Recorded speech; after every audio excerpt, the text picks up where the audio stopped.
Alhamdulillah, Alhamdulillah. Waqafa wa salamun ala ibadi alladhina istafa amma ba'd. Fawzu billahi minash shaitanir rajim. Bismillahir rahmanir rahim. Allahumma salli ala sayyidina Muhammadin wa ala alihi wa sahbihi wa sallam. My honorable elder and younger, my dear brothers and sisters, Assalamu alaikum wa rahmatullahi wa barakatuhu. Today's our topic also is regeneration of Muslims possible? In this regard, part 2 will be described now. It is quite otherwise with Christianity, which openly advocates disassociation with and renunciation of life. It taboos all effort at making material progress. Its pessimistic view of life is a constant deterrent to the making of any effort for progress. It was on account of this attitude towards life, constantly preached by the church, which long stood in the way of Europe at making scientific and material progress. It was only when Europe completely broke away with the church that it succeeded in making material and scientific progress,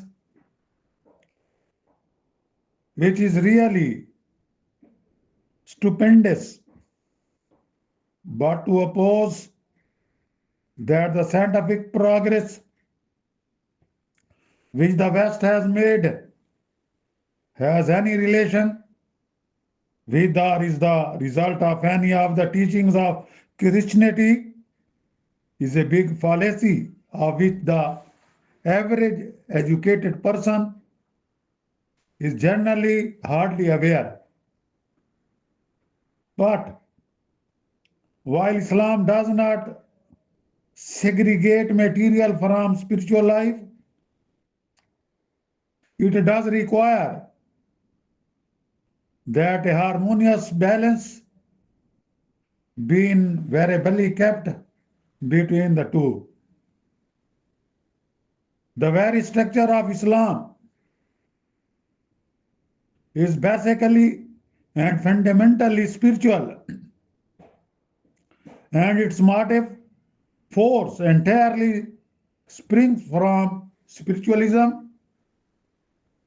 It does not, therefore, encourage materialism as distinct from material progress, as materialism in its very essence is deadly opposed to spiritualism.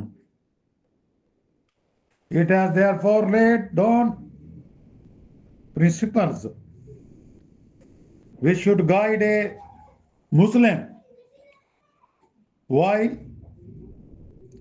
he is out to make material progress, so that the spiritual side of life may not become overshadowed by materialism.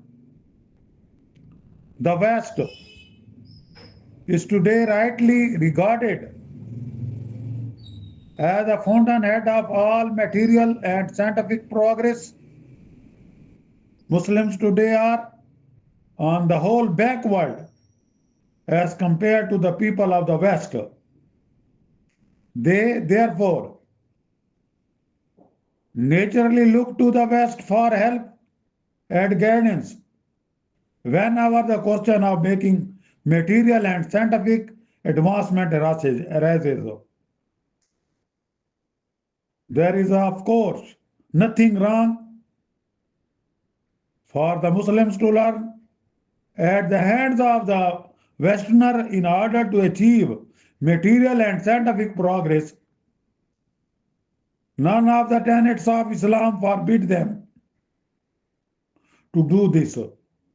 But while learning at the hands of the accidental, what generally happens is that they begin to imitate the Western blindly in their way of living and adopt their mode of life culture.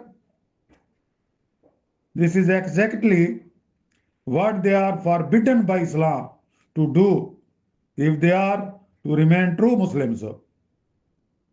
They may learn the sciences from the Occidentals, but they should surplusly avoid imitating and adopting their manners and ways of living, for there is no meeting ground whatsoever between Islam and the Western civilization. While the entire basis of Islam is of spiritual kind, the Western civilization is basically materialistic. In spirit and motive power, there is therefore an inherent antagonism between the two, and no compromise between the two can ever be possible. My dear brother and sister, in this regard, part 3 will be described on the other day. Wa akhiru da'wana anil hamdulillahi rabbil alameen.